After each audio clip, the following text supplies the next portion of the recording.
الهجرة رحلة هادينا حمل الإسلام لنا دينا الهجرة رحلة هادينا۔ ابراہیم نظام جو ہے ایک بڑا معتزلی ہماری تاریخ میں گزرے ہیں اور ان کا ایک بڑا اعتراض تھا۔ 221 ہجری میں انتقال ہے، امام شافعی کے ہم عصر میں سے ہیں۔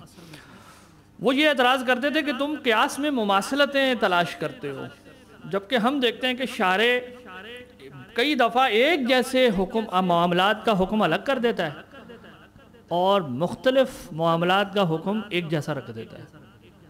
تو یہ گویا اس بات کی دلیل ہو گئی کہ شارع کے نزدیک مماثلتوں کی حجت نہیں ہے۔ تو یہ فوڈ فار تھاٹ کے لیے ہے، پڑھیے گا امام راضی کے ہاں امام راضی نے کچھ 14 مثالیں دی ہیں ابراہیم نظام کی کہ دیکھو وہ یہ اس طرح سے استدلال کرتا ہے المحصول کے اندر۔ پھر وہ کہتے ہیں کہ یہ ہمارا اس پہ رسپانس یہ ہے، تو وہ پڑھیں کچھ چیزیں فوڈ فار تھاٹ کے لیے ہیں۔ اب آ جائیں لفظ کی معنی پر دلالت کا جو طریقہ ہے۔ جیسے میں نے کہا کہ قیاس اصل میں لفظ کی معنی پر دلالت کے طریقے کی بحث ہے، تو ہم کہتے ہیں جمہور جو ہے نا لفظ کی دلالت کو یوں دیکھتے ہیں، وہ کہتے ہیں لفظ کی جو دلالت کا مطلب ہے لفظ سن کر میرا ذہن ایک خاص مدلول کی طرف متوجہ ہوتا ہے۔ یہ کس طرح ہوتا ہے، اس کو لفظ کی دلالت کہتے ہیں۔ تو وہ کہتے ہیں لفظ کی دلالت جو ہے وہ یا منطوق ہوگی یا مفہوم ہوگی۔ یہ ہے طریقہ جمہور کا، احناف کا نہیں ہے۔ یعنی جو احناف کے علاوہ 3 ہمارے اصولی روایت کے لوگ ہیں، یہ وہ یوں ڈیوائیڈ کرتے ہیں۔ یہ ان کی میچور ترین شکل ہے جو بعد میں آ کے ملتی ہے۔ منطوق کا مطلب جو ہے جو محل نفع، یعنی جس عبارت میں بات ہو رہی ہے وہاں اس کا ذکر لفظ کے اندر موجود ہے۔ تو وہ کہتے ہیں لفظ میں جب کوئی چیز منطوق ہوتی ہے، محل گفتگو کے اندر جہاں بات ہوئی ہے وہ لفظ کے اندر موجود ہے، وہ کہتے ہیں اس کی دلالت 2 طرح کی ہوتی ہے، یا وہ صریح ہوتی ہے یا غیر صریح ہوتی ہے۔ صریح پھر 2 طرح کی ہے، دلالت مطابقی، دلالت تضمنی۔ دلالت مطابقی کا مطلب یہ ہے کہ لفظ اپنے معنی پر اپنی حقیقت کو پورا کا پورا مراد لیا جا رہا ہو۔ جیسے میں کپ بولوں تو پورا کپ مراد لے لوں، چھری بولوں تو پوری چھری میری مراد ہو دستے سمیت، گھر بولوں تو پورا گھر مراد لیا جائے۔ تو کبھی لفظ بول کر پوری حقیقت مراد لی جاتی ہے، اس کو دلالت مطابقی کہتے ہیں۔ کبھی لفظ بول کر اس کا ایک جزو حقیقت کا نا اس کی ایک جزوی پارٹ مراد لیا جاتا ہے، اس کو دلالت تضمنی کہتے ہیں۔ جیسے میں بولوں چھری مراد دستہ ہو، یعنی یوں سوچیں، زیادہ وجہ حسر پیدا کر لیں کہ لفظ بول کر یا تو کل حقیقت مراد ہوگی یا کل حقیقت مراد نہیں ہوگی۔ کل حقیقت مراد ہوگی تو یہ دلالت مطابقی ہے، اگر کل حقیقت مراد نہیں ہے تو بعض ہوگی۔ تو اب وہ جو بعض ہے یا وہ اس کل کا حصہ ہے یا کل کا حصہ نہیں ہے، اس سے باہر ہے۔ اگر اس کل کے اندر اس کا ایک جزو ہے تو یہ دلالت تضمنی ہے۔ مثلا ہم کئی دفعہ بولتے ہیں میں گھر میں سو رہا تھا، مراد ہماری کیا ہوتی ہے؟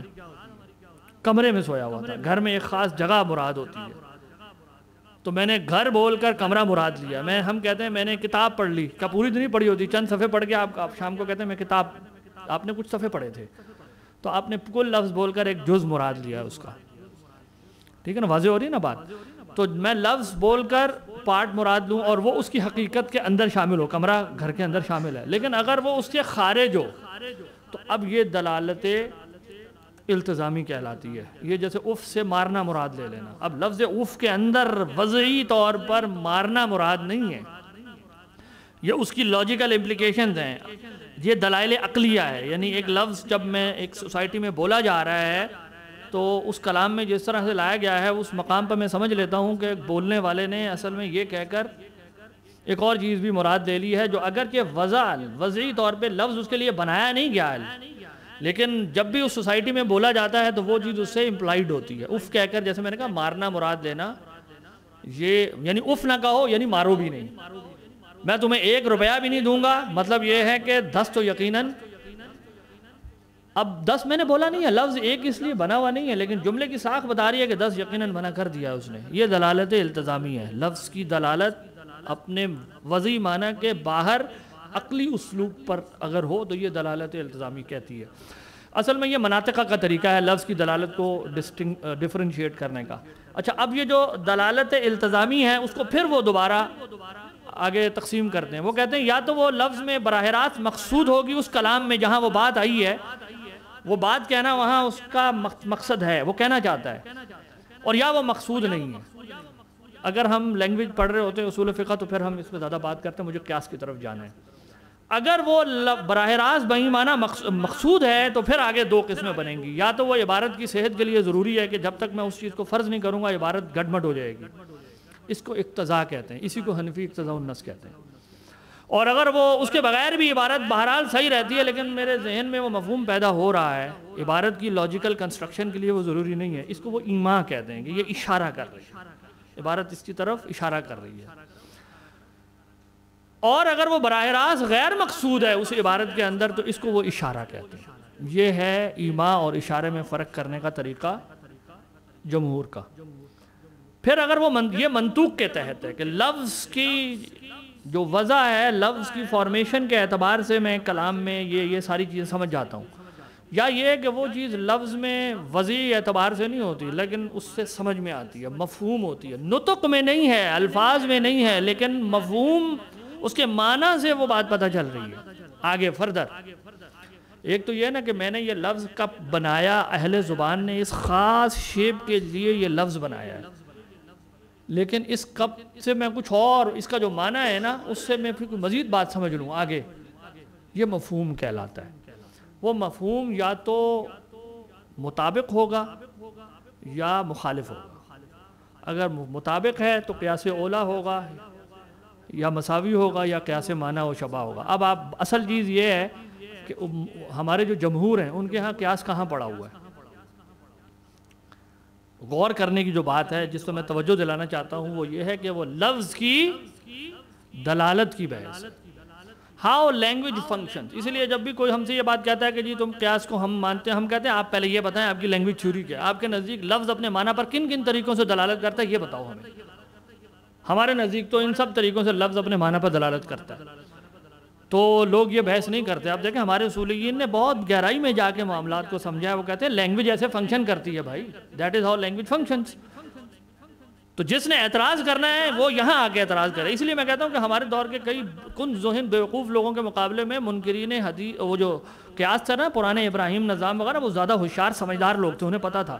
وہ صحیح جگہ سے کم از کم اعتراض تو کرتے تھے نا. وہ کہتے تھے کہ لینگویج ایسے فنکشن نہیں کرتی, انہیں پتہ تھا کہ بحث کیا ہے. ہمارے ہاں تو آج کل لوگ ایسے بحث کرتے ہیں انہیں پتہ ہی نہیں ہوتی کہ بحث کی بنیاد کیا ہے. بس ایسے بیچ سے پکڑ لیں گے قیاس تم نے خود ہی بنا لیا اپنی طرف سے حجت, تو پھر آپ بتائیں آپ کی لینگویج تھیوری کیا ہے. احناف کا طریقہ یہ نہیں ہے, ہمیں پتہ ہے احناف دلالت کو بس 4 میں بند کرتے ہیں. ان کا طریقہ یہ آپ نے پڑھی بھی ہوں گے عبارت النص, اشارت النص. یہ وہ ہیں کہ یہ ثابت بنفس لفظ ہوتے ہیں, یعنی جو لفظ وضعی طور پر جس چیز کے لیے بنا ہوتا ہے یہ 2 مفہوم اس سے ایسوسیٹڈ ہوتے ہیں. اور اگر وہ ثابت بنفس لفظ نہیں ہے بلکہ ثابت بمعنی ہے یا مفہوم ہے, لفظ جس چیز کا جو معنی ہے اس سے آگے معلوم ہو رہا ہے, تو اس کو پھر وہ دلالت نص اور اقتضاء نص کہتے ہیں.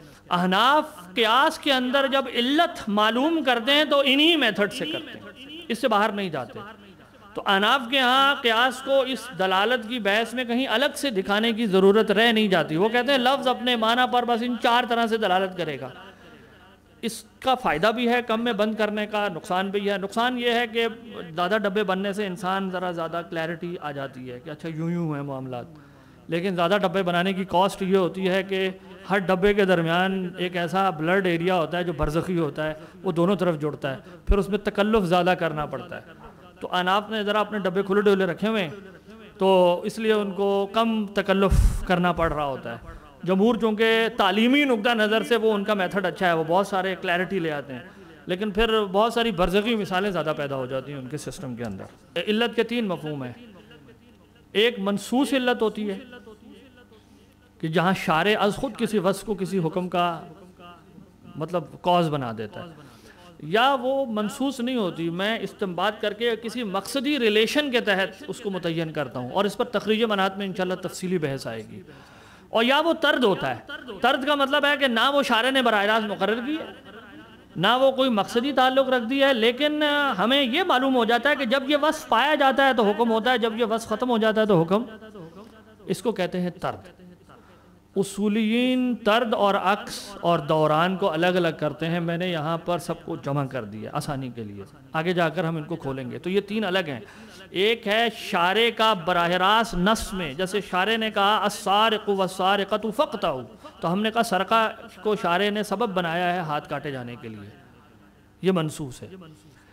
لیکن بعض اوقات جب میں نے خمر کی علت مقرر کرنے بیٹھا تو میں نے کہا کہ یہ نشہ آوری ہے، آپ دیکھیں آیت میں وہاں یہ ذکر نہیں ہے۔ یہ ہے مقصدی تعلق سے علت بنانا، اور کبھی صرف طرد ہوتا ہے، نہ وہ مقصدی کوئی مجھے تعلق سمجھ میں آ رہا ہوتا ہے، لیکن میں کہتا ہوں یہ وصف ہے سسٹم کا، میں ورک آؤٹ کرتا ہوں، یہ پیور ڈاکٹر صاحب وہ ہے جس کو استقرائی، یعنی یہ ہم میتھڈ سے یہاں چل رہے ہوتے ہیں کہ کوئی چیز کو میں آن کرتا ہوں حکم آن ہو جاتا ہے، اس کو مائنس کرتا ہوں حکم ختم ہو جاتا ہے، تو میں کہتا ہوں یہ وصف اصل میں علت ہے اس کا، یہ ہے طرد۔ طرد ان معنوں میں ہے کہ نہ اس میں مقصد ہے نہ اس میں یعنی یہ پیور فارمل میتھڈ ہے علت مقرر کرنے کا، اور سب سے زیادہ بحث ہی اس پر ہے۔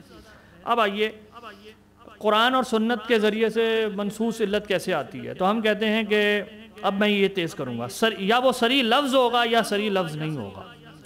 صریح لفظ کا مطلب یہ ہے کہ جیسے لفظ کئی استعمال کر لیا جائے، آپ سب عربی زبان سے واقف ہیں، قرآن میں ہے کئی لا یکون دولتم بینا، تو لفظ کئی اپنی وضع کے اعتبار سے تاکہ کا معنی رکھتا ہے، تاکہ ایسا ہو۔ تو جب بولنے والا تاکہ اپنی جملے میں لاتا ہے تو وہ کیا بتا رہا ہوتا ہے کہ جو میں نے حکم پیچھے بیان کیا نا یہ اس کی وجہ ہے۔ تو بعض اوقات منصوص علت صریح لفظ کے اندر ظاہر ہو جاتی ہے، کئی لِكَيْ لَا يَكُونَ عَلَى الْمُؤْمِنِينَ حَرَج۔ اسی طرح ایک لفظ ہے عربی من اجل ذالک، اس لیے کہ، جب بولنے والا بات یوں کرے اس لیے کہ، یہ اس بات کا کس بات کا اظہار ہے کہ وہ کیا کہنا چاہ رہا ہے، جو میں نے بات کی ہے اس کی یہ علت ہے۔ من اجل ذالک کتبنا علی بنی اسرائیل، تو گویا اللہ نے جو پیچھے بات کی تھی اس کی وجہ سے ہم کہہ رہے ہیں ہم نے بنی اسرائیل پر یہ حکم۔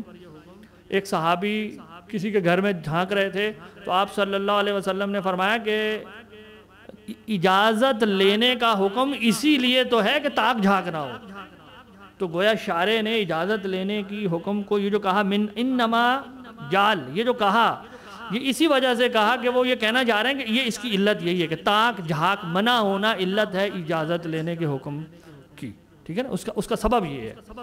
تو سبب یا پھر یہ ہے کہ وہ صریح لفظ نہیں ہوتا، وہ حروف جار ہوتے ہیں، جیسے لام تعلیلی اقم الصلاۃ لدلوک الشمس۔ اب یہاں دلوک شمس جو ہے اس کو شارع نے کیا کہا ہے، علت بنایا ہے یا سبب بنایا ہے کس چیز کے لیے، نماز کے لیے۔ اسی طرح سے بقرہ عید کے موقع پر باہر سے کچھ قبائل آئے ہوئے تھے مدینے میں، تو آپ صلی اللہ علیہ وسلم نے ذخیرہ کرنے سے منع فرمایا تھا گوشت کو، تو پھر بعد میں آپ نے اجازت دی، فرمایا میں نے اسی لیے منع کیا تھا، انما نہیتکم لأجل، تو یہ بتا رہے ہیں گویا شارع سبب بتا رہے ہیں۔ اسی طرح بائے تعلیلیہ ہوتا ہے، ذالک بأنہم شاقوا اللہ ورسولہ، پیچھے جو ہے مخالفین دین کا ذکر ہے اور فرمایا یہ سزا ان کو اس لیے ملی ہے کیونکہ انہوں نے، یہاں با کا ترجمہ کیونکہ کے معنی میں ہے۔ اسی طرح آیا جزاء بما کانوا یعملون، تو با کئی دفعہ کیونکہ کا مفہوم پیدا کرتا ہے عبارت کے اندر۔ اسی طرح لفظ انا ہے، یہ بھی کیونکہ کا مفہوم عبارت میں کئی دفعہ لے آتا ہے، جیسے شارع سے جب پوچھا گیا بلیوں کے جھوٹے کے بارے میں تو آپ نے فرمایا انہا من الطوافین علیکم، یہ تمہارے لیے ان غلاموں کی طرح ہے جن کا ذکر سورہ نور میں ہوا ہے کہ وہ جو طوافین ہیں، یعنی جو غلام بہت زیادہ کثرت کے تمہارے گھروں میں آتے جاتے ہیں، وہ اس حکم سے مستثنیٰ ہیں، بجوز یہ کہ وہ 3 ٹائم اجازت لیا کریں۔ سورہ نور کی 58 نمبر آیت میں آیا ذکر کہ گھروں میں، پیچھے ذکر ہوا تھا نا سورہ نور میں کہ گھروں میں داخل ہوتے وقت اجازت لو، پھر فرمایا کہ یہ جو بچے ہیں اور جو غلام ہیں یہ 3 اوقات کے علاوہ یہ آ جا سکتے ہیں۔ وجہ یہ وہاں بیان ہوئی کیونکہ یہ طوافین کی طرح، یہ طوافین ہے، یعنی یہ تمہارے گھر میں کثرت سے آنا جانا ہے تو بہت حرج ہو جائے گا، تو حضور نے فرمایا انہا، یہ جو بلیاں ہیں یہ بھی طوافین کی طرح ہیں۔ اب دیکھیں یہ قیاس ہے، شارع یہاں کیا کر رہے ہیں قرآن کی آیت پر طوافین کی طرح ہیں۔ اسی طرح حیض کے علاوہ جو کچھ اضافی خون اگر جاری ہو جائے خواتین میں تو ان کا حکم پوچھا، فرمایا کہ نہیں یہ وہ خون نہیں ہے جس سے نجاست لازم آتی ہے، انہو دمو عرق، دمو عرق، یعنی یہ رگ سے بہہ جانے والا ایک خون ہے. اب یہاں ان جو شاعر نے گفتگو میں فرمایا تھا اننا، یہ اصل میں کیونکہ کے مفہوم میں، تو یہ وہ پیٹرنز ہیں لینگویج سے جس سے ہمیں کیا پتہ چل رہا ہوتا ہے کہ شاعر کیا بیان کر رہا ہے. الهجرة رحلة هادينا حمل الإسلام